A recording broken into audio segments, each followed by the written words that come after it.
2016. Una mujer sale de su trabajo en El Paso como enfermera y empieza a caminar por la Puente Internacional hacia su casa en Ciudad Juárez. Para ella, esa caminata dura apenas 10 minutos, pero cuando llega al otro lado ya no es 2016. Es 2024, 8 años después, y su hija que tenía 12 años ahora tiene 20. Hoy vas a conocer esta historia completa. Antes de empezar, deja tu like para fortalecer el canal, suscríbete para recibir todas las historias nuevas y comenta abajo de qué país me estás viendo. Así entiendo mejor quién está del otro lado y puedo crear contenido cada vez más interesante para ti. Si conoces a alguien que le gusten estos temas, comparte. Ahora sí, sin más vueltas, que comience la historia. Después de la llamada anónima que recibí meses atrás sobre el vuelo 447, tomé el primer autobús a El Paso porque necesitaba saber quién era Lucía Mendoza y qué sabía sobre ese zumbido que me había estado persiguiendo en mis sueños. Llegué a la ciudad un jueves por la tarde, y lo primero que hice fue ir directamente a la estación de policía donde habían llevado a Lucía después de que la encontraran caminando en la Puente Internacional Paso del Norte.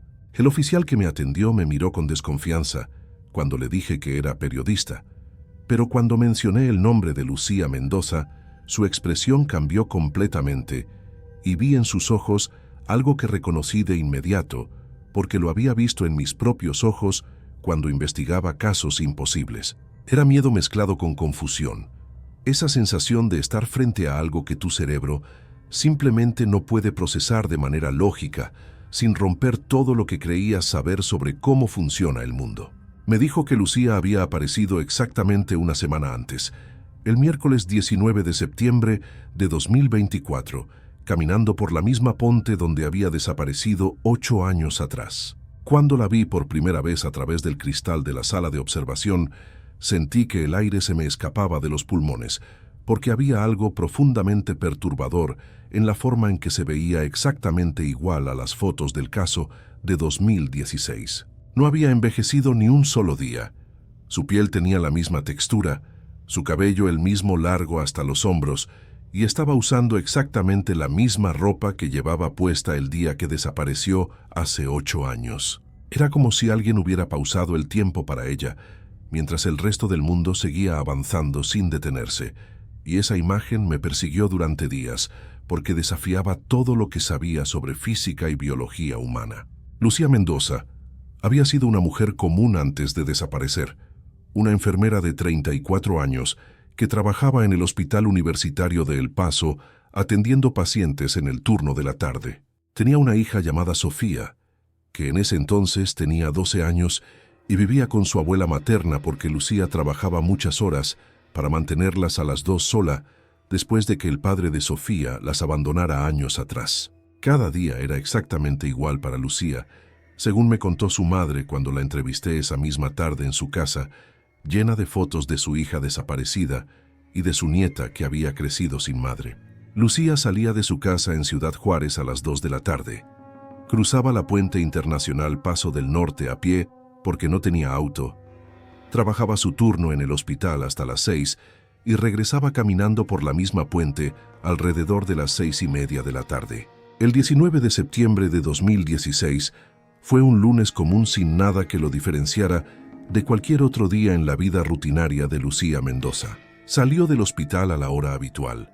Llamó a su madre para avisarle que estaba en camino, como hacía siempre, y comenzó a cruzar la puente en dirección a México, mientras el sol empezaba a ponerse sobre El Paso. Nadie la vio desaparecer en medio de la puente, llena de gente que cruzaba en ambas direcciones a esa hora. Simplemente dejó de caminar en algún punto entre Estados Unidos y México y nunca llegó al otro lado.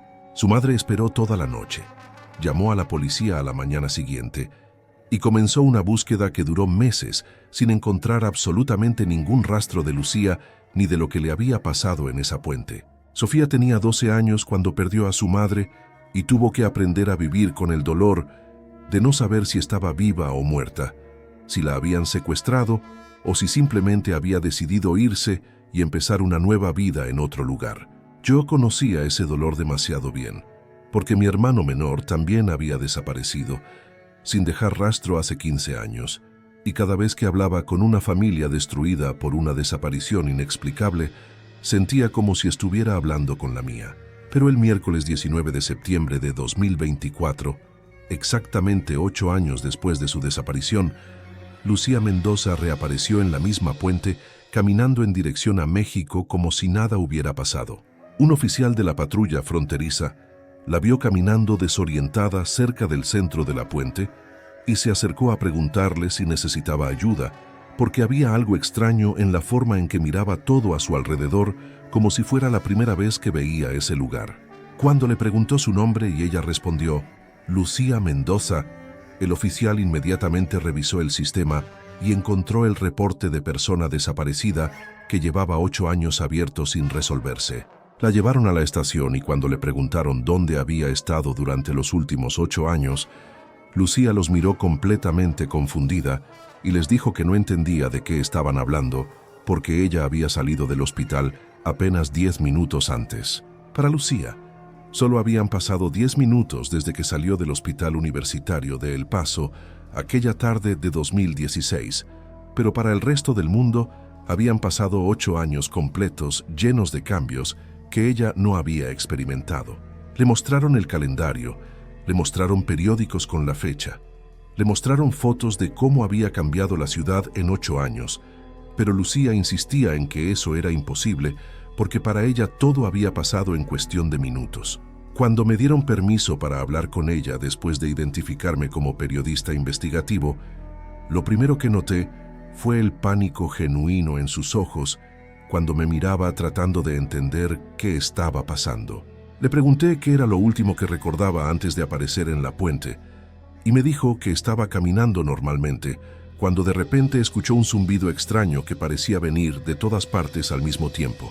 En ese momento, sentí que mi corazón se aceleraba porque ese zumbido era exactamente lo mismo que había encontrado en las grabaciones del vuelo 447, la misma firma acústica imposible que había estado investigando durante meses. Sofía llegó a la estación 2 horas después de que llamaran a su abuela para informarle que habían encontrado a Lucía. Y cuando entró a esa sala de interrogatorios, yo estaba ahí para documentar lo que sería una de las reuniones más devastadoras que he presenciado en mi vida. Sofía tenía 20 años ahora. Había crecido sin su madre durante los años más importantes de su vida, y cuando vio a Lucía sentada en esa silla con la misma apariencia que tenía 8 años atrás, se quedó completamente paralizada en la puerta. Lucía la miró sin ningún reconocimiento en sus ojos, porque para ella su hija todavía era una niña de 12 años, no la mujer adulta que estaba parada frente a ella con lágrimas corriendo por su rostro. Sofía se acercó lentamente y dijo, «Mamá, soy yo, soy Sofía». Pero Lucía retrocedió asustada porque no entendía quién era esa mujer que la llamaba mamá, ni por qué decía ser su hija cuando su hija era solo una niña. Pasaron días antes de que Lucía aceptara que 8 años realmente habían pasado, y que la mujer joven frente a ella era su hija Sofía, que había crecido sin ella durante todo ese tiempo. Pero incluso cuando aceptó la verdad del tiempo que había pasado, había algo profundamente perturbador en la forma en que Lucía interactuaba con el mundo, como si hubiera regresado de algún lugar donde las reglas eran completamente diferentes. Preguntaba por personas que habían muerto durante esos 8 años, como si todavía estuvieran vivas. Hablaba sobre eventos que nunca habían sucedido, como si los recordara claramente, y no reconocía lugares de la ciudad que habían cambiado o que eran nuevos. Sofía me contactó una semana después de la reaparición de su madre, porque había escuchado sobre mi investigación del vuelo 447 y pensó que tal vez yo podría ayudarla a entender lo que le había pasado a Lucía. Me dijo que había algo más que la policía no había querido compartir con la prensa, algo que había descubierto cuando llevaron a su madre al hospital para hacerle un examen médico completo. Lucía tenía cicatrices en su cuerpo que no estaban ahí antes de desaparecer. Cicatrices que su madre y Sofía sabían con certeza absoluta que no existían en 2016. No eran cicatrices normales de cirugías o accidentes. Eran patrones geométricos precisos que parecían haber sido hechos con instrumentos quirúrgicos extremadamente avanzados, pero que no correspondían a ningún tipo de procedimiento médico conocido. Las cicatrices estaban en lugares extraños de su cuerpo, como si alguien hubiera abierto su piel en puntos específicos para hacer algo en su interior, y luego la hubiera cerrado con una precisión casi perfecta. Cuando los médicos le preguntaron a Lucía sobre esas cicatrices y cómo las había obtenido, ella los miró completamente desconcertada y les dijo algo que me puso la piel de gallina cuando Sofía me lo contó. Lucía insistió en que esas cicatrices siempre habían estado ahí, que ella las había tenido toda su vida, aunque su madre y su hija pudieran jurar que nunca las habían visto antes de su desaparición. Era como si los recuerdos de Lucía hubieran sido alterados para incluir esas cicatrices, como parte de su historia personal desde siempre, como si su memoria hubiera sido reescrita junto con su cuerpo. Un médico forense que trabajaba en el caso y que era amigo de la familia, accedió a compartir conmigo los resultados de los exámenes que le habían hecho a Lucía bajo la condición de que no revelara su nombre ni su fuente. Me citó en un café lejos del hospital una tarde y me mostró documentos que me hicieron entender que lo que le había pasado a Lucía era mucho más extraño de lo que cualquiera hubiera imaginado. Los órganos internos de Lucía estaban en perfecto estado de salud, mejor de lo que deberían estar para alguien de su edad, como si cada órgano hubiera sido renovado o reemplazado por versiones completamente nuevas y perfectas. Pero lo verdaderamente imposible era que cuando analizaron su estructura celular a nivel microscópico, encontraron que sus células eran ligeramente diferentes a las células humanas normales en formas que la ciencia médica no podía explicar. No era una enfermedad, no era una mutación genética, no era ninguna condición conocida por la medicina moderna. Era como si el cuerpo de Lucía hubiera sido desarmado y reconstruido usando un manual ligeramente diferente al original. El médico me dijo en voz baja que varios de sus colegas habían revisado los resultados múltiples veces porque no podían creer lo que estaban viendo y no sabían cómo reportarlo sin sonar completamente locos. Sofía me llamó una noche completamente desesperada, 2 semanas después de que su madre reapareciera, y me dijo que necesitaba que fuera a su casa inmediatamente porque había descubierto algo que me iba a interesar.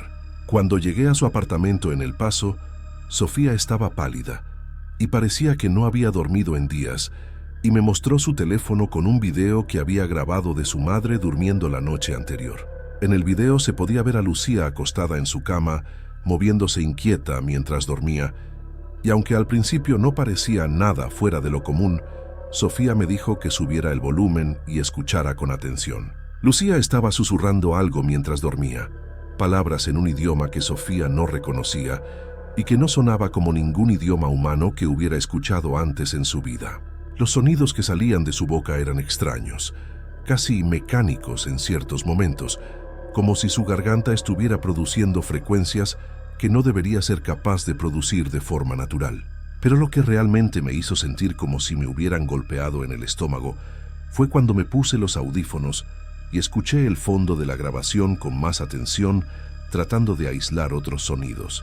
Ahí estaba otra vez ese zumbido inconfundible, el mismo sonido exacto que había escuchado en las grabaciones del vuelo 447, la misma firma acústica imposible que me había estado persiguiendo durante meses. Le pregunté a Sofía si podía copiar ese video en mi computadora y pasé las siguientes horas analizando el audio con el mismo software que había usado para analizar las grabaciones del avión desaparecido.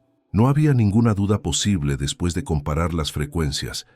Era exactamente el mismo zumbido, con exactamente el mismo patrón de frecuencia que había aparecido en las grabaciones de las aeronaves desaparecidas. Lucía Mendoza había estado expuesta a lo mismo que las 247 personas del vuelo 447, y la llamada anónima que recibí meses atrás tenía razón cuando me dijo que ella sabía sobre el zumbido. Compartí mis hallazgos con Sofía y vi cómo su rostro se descomponía mientras entendía que su madre había sido víctima de algo mucho más grande y más aterrador de lo que habían imaginado. Pero las cosas empezaron a empeorar rápidamente para Lucía durante las semanas siguientes a su reaparición. como si su cuerpo estuviera luchando contra algo interno que no podía controlar. Comenzó a tener convulsiones violentas, que los médicos no podían explicar ni detener con medicamentos convencionales, fiebres tan altas que deberían haberla matado, pero que de alguna forma su cuerpo resistía. Durante esas convulsiones, Lucía gritaba sobre voces que la llamaban de regreso, sobre algo que no había terminado con ella y que la quería de vuelta en ese lugar donde había estado durante esos 8 años. Sofía se quedaba despierta toda la noche, cuidando a su madre en el hospital, viendo cómo se deterioraba cada día más, recuperando a su madre solo para verla desaparecer de nuevo frente a sus ojos de una forma mucho más dolorosa. Los médicos decidieron internarla en una clínica especializada con seguridad las 24 horas, porque temían que pudiera lastimarse durante una de sus convulsiones, y Sofía aceptó aunque odiaba la idea de dejar a su madre sola. Yo seguía visitando a Lucía regularmente para documentar su caso y tratar de obtener más información sobre lo que le había pasado, pero cada vez que intentaba hacerle preguntas específicas, ella entraba en pánico o tenía otra convulsión. Una noche recibí una llamada de Sofía a las 3 de la madrugada, con su voz quebrada por el llanto, diciéndome que su madre había desaparecido de nuevo de la clínica donde estaba internada. Llegué a la clínica 20 minutos después y encontré a la policía ya revisando las cámaras de seguridad, tratando de entender cómo era posible que una paciente hubiera salido de un cuarto cerrado con llave sin que nadie la viera. Las cámaras del pasillo mostraban la puerta del cuarto de Lucía completamente cerrada durante toda la noche, sin que nadie entrara ni saliera. Pero cuando entraron a revisar a la mañana siguiente, simplemente no estaba ahí. Era exactamente igual que el caso del vuelo 447, donde las personas simplemente habían desaparecido de un espacio cerrado sin dejar rastro visible de cómo habían salido. Entré al cuarto donde Lucía había estado internada y sentí ese mismo frío que había sentido cuando entré al avión vacío meses atrás. Esa sensación de estar en un lugar donde algo fundamentalmente imposible había ocurrido. La cama estaba deshecha, como si alguien hubiera estado ahí momentos antes. Los monitores médicos todavía estaban encendidos, registrando signos vitales inexistentes, y había un olor extraño en el aire que no podía identificar. Pero entonces vi algo en la pared al lado de la cama que me hizo sentir que el piso se movía debajo de mis pies y que todo este caso era mucho más oscuro de lo que había imaginado. Había un mensaje escrito en la pared, con lo que claramente era sangre, letras irregulares y desesperadas que Lucía había dejado antes de desaparecer como su última comunicación con el mundo. El mensaje decía: ellos no terminaron conmigo en la primera línea, y debajo continuaba: ellos quieren más, con letras cada vez más temblorosas, como si le costara mantener el control mientras escribía. Pero era la última parte del mensaje lo que realmente importaba, las palabras que iban a dirigir mi investigación hacia el siguiente punto en este laberinto de desapariciones inexplicables. Procuren por Héctor Salinas en Chihuahua, decía con letras casi ilegibles. Él fue uno de ellos, continuaba en la siguiente línea. Él sabe lo que les hacen como agente. Terminaba el mensaje mezclando español con algo más. Tomé fotos del mensaje antes de que la policía sellara la escena como evidencia. Y mientras miraba esas palabras escritas en sangre, supe que Lucía me había dejado la siguiente pista en este rompecabezas imposible. Sofía estaba destrozada en la sala de espera. Había perdido a su madre 2 veces en su vida, y esta segunda vez era de alguna forma mucho peor, porque ahora sabía que algo horrible le había pasado y le seguía pasando. Le mostré las fotos del mensaje y vi algo cambiar en sus ojos, una determinación que reemplazó al dolor cuando entendió que este no era el final, sino que había alguien más que podía darles respuestas. Héctor Salinas en Chihuahua era el siguiente nombre en esta cadena de desapariciones conectadas. Y según el mensaje de Lucía, él era uno de ellos, lo que significaba que había pasado por lo mismo que ella. Pero lo más perturbador era que el mensaje decía que él sabía lo que ellos hacen con la gente, lo que implicaba que Héctor no solo había sido víctima, sino que también tenía información sobre quiénes o qué estaba detrás de todo esto. Pasé esa noche investigando todo lo que pude encontrar sobre Héctor Salinas en Chihuahua, y descubrí que había un caso de desaparición archivado de un ingeniero civil con ese nombre que había desaparecido en 2008. 16 años atrás, Héctor Salinas había salido de su casa para una reunión de trabajo y nunca había regresado. Exactamente el mismo patrón que había visto en docenas de otros casos que había estado investigando. Pero si el mensaje de Lucía era correcto y Héctor sabía lo que estaba pasando, eso significaba que él había regresado en algún momento, igual que ella, y que tal vez todavía estaba en Chihuahua, esperando a que alguien hiciera las preguntas correctas. Reservé un boleto de autobús a Chihuahua para la mañana siguiente, sabiendo que esta investigación me estaba llevando cada vez más profundo hacia algo que probablemente cambiaría todo lo que creía saber sobre desapariciones, sobre el tiempo y sobre lo que realmente le pasa a las personas cuando simplemente dejan de existir en este mundo. ¿Te gustó el video? ¿Quieres saber qué va a descubrir Octavio cuando llegue a Chihuahua y encuentre a Héctor Salinas? Entonces mira el próximo video de esta serie. Muchas gracias por haber visto hasta aquí y nos vemos en el próximo video.